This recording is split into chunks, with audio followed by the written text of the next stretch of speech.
While the snow is still falling, many people are already thinking about Thanksgiving, and one man is still out in the elements trying to help Western New Yorkers in need. That man, right there, that's DJ Jixter. The Rock Out Hunger Drive still going on despite the storm. Jix is camping out in a Feed More Western New York trailer that's parked at Millard Fillmore Suburban Hospital until Tuesday.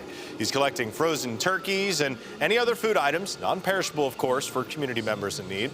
But if you can't make it out to that area of Williamsville to donate, there is still a way to help. We're saying $17 because, well, it's the 17th year for Operation Rock Out Hunger, so why not donate $17? But you can do it at home. You can still help out. The Rock Out Hunger Drive runs until Tuesday. You can find more information on our website, WIVB.com. Straight ahead,